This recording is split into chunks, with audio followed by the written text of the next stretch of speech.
नमस्कार। आज हम कुछ बहुत ही दिलचस्प स्रोतों पर नजर डाल रहे हैं। जी। ये हमें भगवान जगन्नाथ की रथ यात्रा के बारे में बताते हैं, खासकर 2025 के आयोजन पर, और ये कैसे दुनिया भर में फैल गया है। हाँ बिल्कुल। तो चलिए इस विषय की परतें खोलते हैं, है ना? ये सिर्फ एक, आप कह सकते हैं, धार्मिक जुलूस नहीं है। नहीं, बिल्कुल नहीं। ये तो एक पूरी सांस्कृतिक घटना बन चुकी है जो मतलब देशों की सीमाओं को भी पार कर गई है। सही कहा। आज हम यही समझना चाह रहे हैं कि ये भव्य यात्रा, इसकी बारीकियां क्या हैं और इसका वैश्विक रूप कैसा है। मतलब पुरी से लेकर सिडनी तक ये कैसे मनाया जा रहा है। बिल्कुल।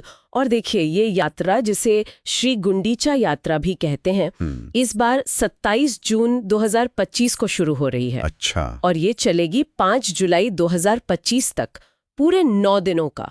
एक गहन आध्यात्मिक अनुभव होता है ये। 9 दिन? और वो रथ, मैंने पढ़ा कि भगवान जगन्नाथ का नंदीघोष रथ, वो 44 फीट 2 इंच ऊंचा है। हाँ बिल्कुल।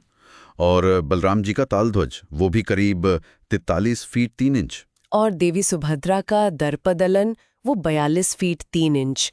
जरा सोचिए, मतलब चलते फिरते मंदिर जैसे हैं ये तो। बिल्कुल विशालकाय।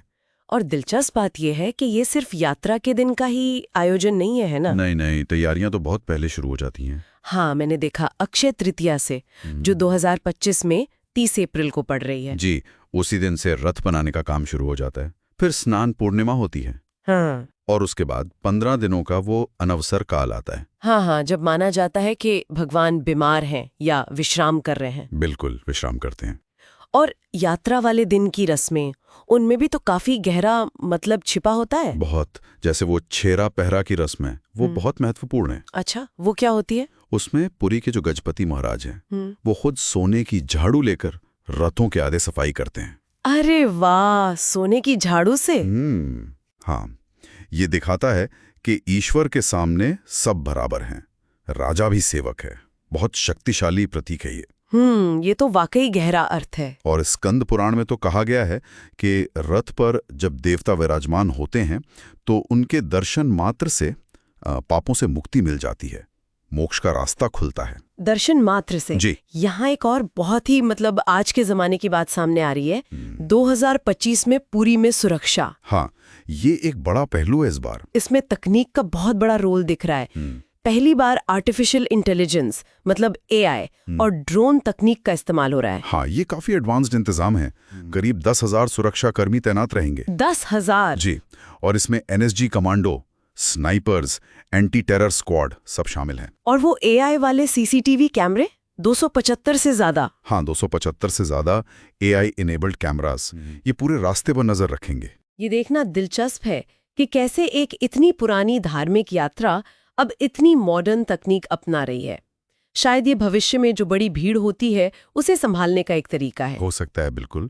और श्रद्धालुओं की मदद के लिए लाइव चैट बॉट भी हैं। अच्छा। और रेलवे भी विशेष ट्रेनें हिला रहे हैं। जी हाँ, स्पेशल ट्रेनें भी चलेंगी। अच्छा। ये तो हुई पुरी की बात, पर जैसा हमने शुरू में कहा था, ये उत्सव अब सिर्फ पुरी में नहीं है। नहीं, बिल्कुल नहीं, ये दुनिया भर में फैल चुका है। इसमें इस्कॉन का बड़ा हाथ है ना? हाँ, इस्कॉन मतलब international society for Krishna consciousness, और जो दुनिया भर में स्थानीय हिंदू समुदाय हैं, उनके प्रयासों से अमेरिका, ब्रिटेन, ऑस्ट्रेलिया, मतलब अनगिनत देशों तक पहुंच गया है। हाँ, ये विस्तार तो कमाल का है।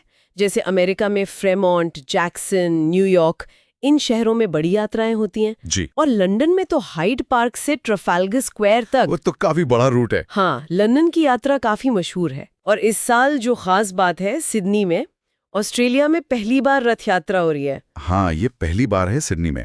और वो लोग इसमें पारंपरिक पीपली वर्क और ओडिसी नृत्य जैसे मतलब सांस्कृतिक चीजें भी शामिल कर रहे हैं। अरे वाह, ये तो बहुत अच्छा है। इस्कॉन ने इसे पश्चिमी दुनिया में लोकप्रिय बनाने में, जैसा आपने कहा, बहुत अहम भूमिका निभाई है।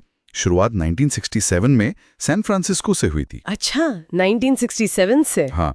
और आज जो ये दुनिया भर में आयोजन होते हैं, उनमें पारंपरिक कीर्तन, प्रसाद वितरण तो होता ही है, लेकिन साथ ही उनमें स्थानीय संस्कृति की भी झलक मिल जाती है। ये इसे और भी खास बना देता है। तो इसका मतलब ये हुआ कि ये उत्सव जो है वो विदेशों में बसे भारतीय समुदायों को तो अपनी जड़ों से जोड़ता ही है। हाँ, बिल्कुल।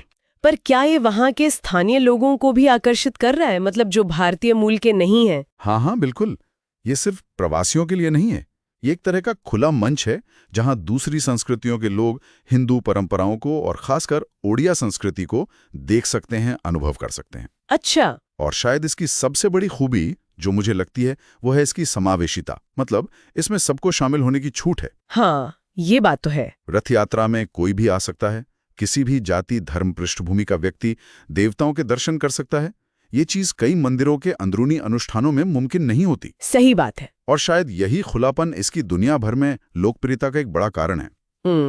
तो कुल मिला के हमने देखा कि 2025 की ये जगन्नाथ रथ यात्रा कैसे परंपरा और आधुनिकता का एक बड़ा ही अनूठा संगम दिखा रही है। बिल्कुल। एक तरफ पुरी में हाईटेक सुरक्षा है, ड्रोन्स हैं, एआई है, तो दूसरी तरफ सिडनी जैसा शहर पहली बार इसे अपने तरीके से समुदाय के साथ मिलकर मना रहा है। निश्चित तौर पे ये दिखाता है कि आस्था और जो हमारी सांस्कृतिक विरासत है उसमें कितनी शक्ति है।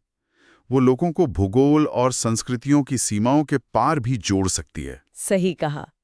और जाते जाते एक सवाल मन में छोड़ जाते हैं सोचने के लिए कि ये कितना अद्भुत है ना, कि कैसे एक सदियों पुरानी धार्मिक परंपरा वो अपनी मूल पहचान को भी बनाए हुए है और साथ ही आज की तकनीक और दुनिया भर के अलग-अलग संस्कृतियों के साथ घुल मिलकर विकसित भी हो रही है। हाँ, ये संतुलन, ये वाकई सोचने लायक बात है। अपने आप में एक अद्भुत संतुलन है।